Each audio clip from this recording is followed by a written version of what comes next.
Hey guys, LevelCap here. Today we're going to talk about Star Wars Battlefront Endgame. What happens when you start hitting those higher ranks, 30 plus, 40 plus, and you start running out of things to unlock or maybe accomplish in this game. It's something that I think a lot of players are at right now, and it's an interesting topic because this is one of those games that was marked as being too casual when it came out. Well, how is that holding up in the long run? What happens when you exhaust the things to do in this game? First, let's talk about the different things you can do late game. After you've unlocked all your star cards and you've kind of gotten all the weapons that you want, it doesn't really take that long. I think I had most of everything I needed at around rank 20.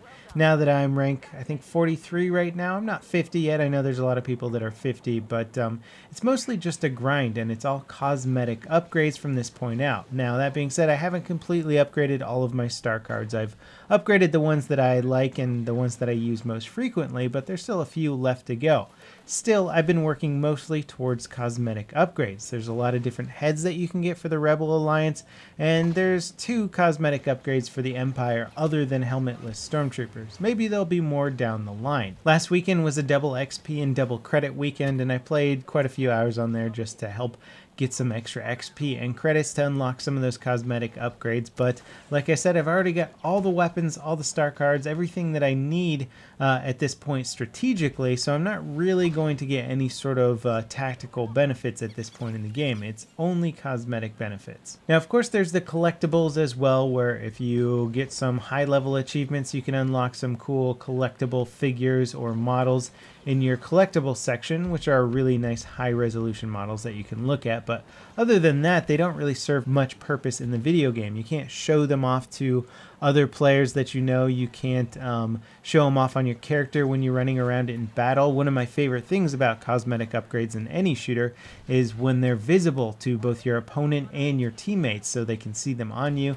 They can know what achievements you've gone through or how much combat or how much you've played the game in order to get those cool cosmetic upgrades. And unfortunately, collectibles don't really carry over in that way. So really, the only way to differentiate your character or show off what rank you are or how hard you've worked in this game cosmetically is through your character skins. And like I said before, the Empire really only has 2 impressive character skins. There's the Scout Trooper and then there's the Shadow Trooper, and you don't really have any other way to differentiate yourself. So when people hit rank 50, you're gonna see a whole bunch of black Shadow Troopers running around, and I've seen like 4 or 5 together before, and it really kind of sucks that there isn't any other interesting markings, ways to differentiate yourself. And I did mention in videos before how, like, you know, the clone troopers have tons and tons of different markings that show off what rank or what battalion they're from, and unfortunately they just haven't really added that kind of stuff for stormtroopers. The rebels get a little bit more variety. There's at least a bunch of different alien characters you can pick from,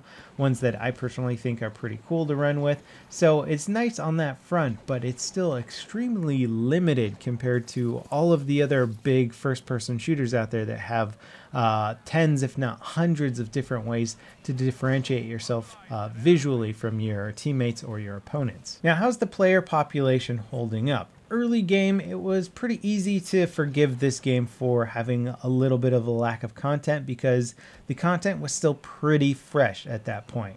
Well, I've put quite a few hours into Star Wars Battlefront now. I've played all of the 4 maps, well, technically 5 maps now, many times over. I know them all very well.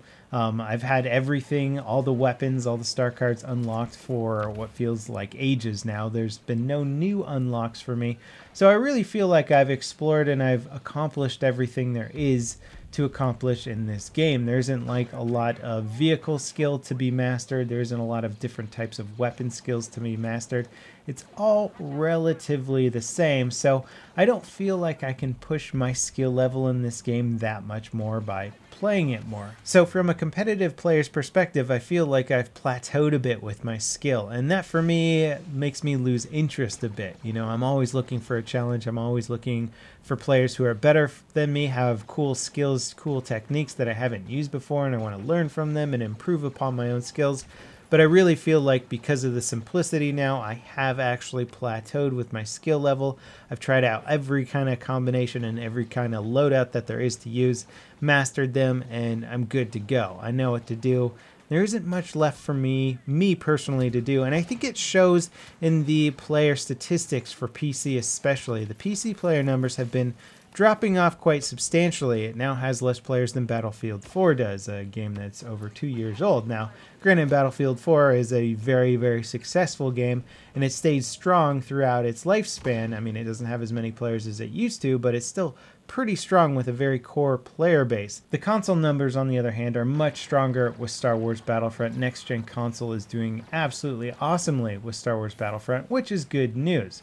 It's just unfortunate that it's not doing as strongly on PC. It's not to say that it's dying off by any means, but the numbers are not great, and it can be tricky now to find servers or find games that you want to play, especially with the lack of the server browser. That is starting to take a massive toll on the PC population. In fact, it might actually be part of the reason why the PC numbers are dwindling. I wouldn't be surprised, because I got fed up and stopped playing the game multiple times when I was searching for a game and it kept turning up with empty servers. I just wanted to play a few game modes.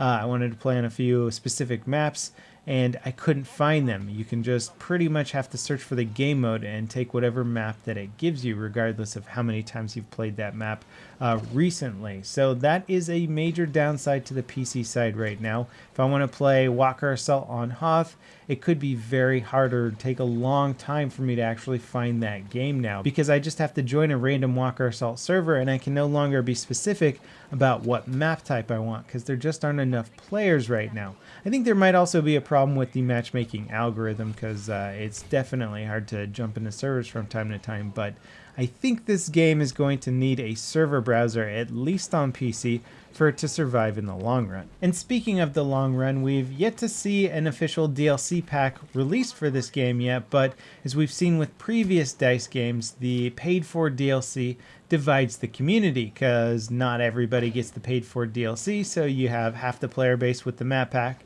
half the player base without the map pack. On PC, with the dwindling player base, that DLC content is going to be very, very limited in the period of time that you're going to be able to play it. I mean, we're barely a month after launch with this game, and I'm already having trouble finding specific game modes to play. So that DLC, the longevity of it, seems like it's going to be even shorter, and that's kind of a big problem overall. Now, that being said, I am still really enjoying Star Wars Battlefront, but mostly in short stints. Like, I can sit down and play Rainbow Six Siege for just hours and hours and hours. I'd play it for days if I could, because the gameplay is so engaging and there's so much depth and strategy to it. I constantly feel like I'm learning and constantly getting schooled by players who know different things that I do. But with Star Wars Battlefront, I hop on and I feel like I experience pretty much all kinds of combat, all the types of combat that you're going to experience in one play session within maybe an hour of playing. And then the maps begin to repeat, and then you just kind of do the same thing over again. Now, it is a criticism of the game. Again, I'm enjoying it, but it is a growing concern, especially for the PC base that's losing that player count, of how long this game is actually going to stay playable and stay alive. I hope that DICE follows suit with what they're doing on some of the other Battlefield games and adding a bunch more free content to this game. Another Jakku-style DLC that's free to everyone would be very, very welcome. Maybe a Death Star battle pack or something like that. Anyway, that's my take on it. What do you guys think? If you had to see one new thing added to this game, what would it be? What do you think would keep you engaged longer? Would it be a new map, a new weapon, a new set of character skins? Let me know in the comments below, guys, and thanks for watching. I'll see you next time. This is LevelCap, signing off.